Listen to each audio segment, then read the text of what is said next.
Hello everyone, my name is Jay and I'm here to share my strategic plan for community-based intervention for iSpeakATL. iSpeakATL is an initiative of the Atlanta Mayor's Office that engages volunteer translators who are fluent in 8 languages. These volunteers help provide translation and interpretation for public information to eliminate language barriers and ensure equitable access to service for everyone. So why the need for intervention? As a current volunteer, I've noticed 2 main issues. Number 1 is that there's very little internal engagement. The only interaction is when volunteers are contacted to perform service. There's no sense of belonging or social capital, something that Bacon argues are essential to a healthy community. Secondly, most work is limited to translation. Even though final deliverables often require other skills, like if it's a flyer, it requires formatting, or if it's a video, it requires editing, or even sometimes they need people who can voice over or act, which are simply not addressed within the current setup. Therefore, the purpose of the strategic plan is to address these issues by fostering a more interactive and collaborative environment and developing processes for managing more complex multilingual projects. With these goals in mind, I here propose the updated mission, which is to provide accurate and culturally appropriate translation and complementary services to help the City of Atlanta serve its linguistically diverse population and ensure equitable access to information.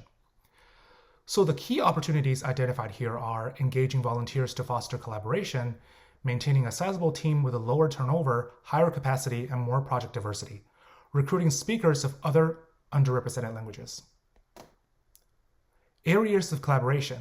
So here we'll focus on internal communication like newsletters and website updates, outreach or outgoing communication mainly through social media and word of mouth, organizational development, for example, creating an org chart, onboarding documents, code of conduct. We'll also design workflows for scheduling and team assignment by creating templates, as well as exploring professional development opportunities. Skills required. Here we're only going to cover the skills needed to accomplish the goals of this strategic plan, so we're not going to cover things like multiple language proficiency or graphic design or anything like that. So here we have project management for workflow design, human resources for onboarding and training and developing administrative documents, event planning for networking opportunities, digital communication and storytelling. This is specific to social media, which we'll cover later, and writing, which goes hand in hand with storytelling and community-wide communication.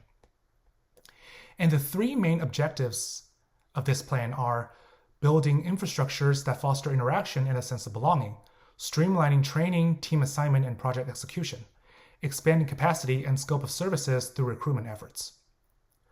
So how do we build a sense of belonging? Belonging is the positive feeling that someone has toward a group.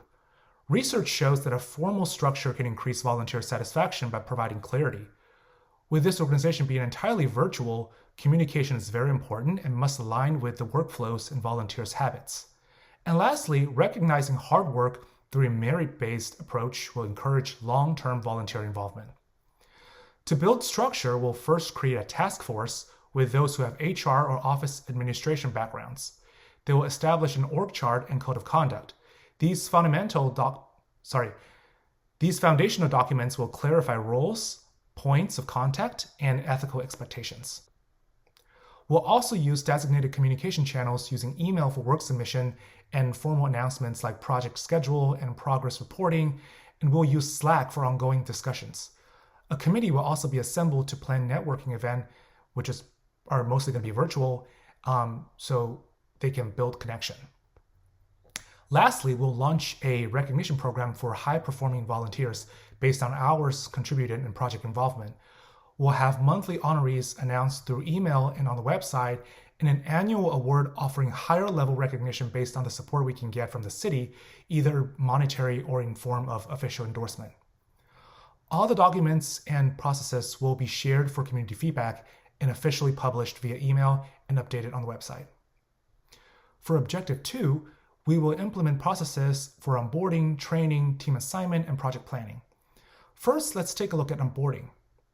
New volunteers can thrive with Bacon's on-ramp model where they build skills and make contributions, especially when paired with a mentor who can guide them through this process with their diverse knowledge. Experienced members can also continue to grow through action learning, where they refine skills specific to their tasks and benefit from knowledge shared by peers drawn from real-world experience. For team assignment, we'll create a skills database that helps effectively match volunteers to projects. And standardized processes and clear blueprints, including details on work items, will enhance consistency, transparency, and coordination across different teams. To achieve this objective, first, a committee with HR and professional development expertise will draft a mentor-based onboarding guide and design a survey to identify training needs and potential trainers. The guide will be shared for feedback, and experienced members will be invited to serve as mentors. For the second goal, past projects will be reviewed to identify required skills, followed by a community-wide survey to map volunteer capabilities. A skills database will be created, and a project management committee will develop standardized processes and blueprints. Project execution will transition to platforms like Monday.com or Asana, where volunteer availability, expertise, and hours worked can be tracked for both efficient coordination and the recognition program. Objective 3 is all about recruitment. First, let's see what attracts people to volunteer their time. Studies have shown that people react not only to specific messaging of organizations, but also join voluntary communities for different motivations. Organizations that are labeled as local or helping people in need are more likely to get new volunteers. Also, for young people, skill development and personal recognition are more attractive, while older generations value the social benefits and change in lifestyle. And with the group being virtual, social media seems to be the most effective way to get the word out, and we should leverage members' networks for people with relevant skills. First, we'll start a social media team that will evaluate different platforms based on desired content, then create channels and develop a brand strategy for content creation. The focus will be on volunteer success stories, personal testimonies, and service impact, piggybacking on the studies mentioned earlier. To achieve Goal 2, an intake system will be established for project managers to request skills that are not available in the current volunteer pool. These requests will be sent to the city's program manager and the social media team for outreach. The program manager will provide a standardized message for community members to share with their networks, and interested candidates will be directly connected to project managers to accelerate their onboarding time. Again, all the processes and documents will be shared for feedback from the community before they are published. To conclude, the strategic plan provides a path to transition iSpeakATL into a vibrant, skill-diverse volunteer community and will be submitted to the city's program manager, Ms. Valerie Mills, for approval. If implemented, it could greatly expand service capacity for Atlanta's multilingual residents. However, as Bacon notes, processes should always be evolving. All the infrastructure and processes should be reassessed at least once throughout the 6-month implementation period using surveys or interviews. This ongoing evaluation will be essential to sustaining long-term impact. Thank you.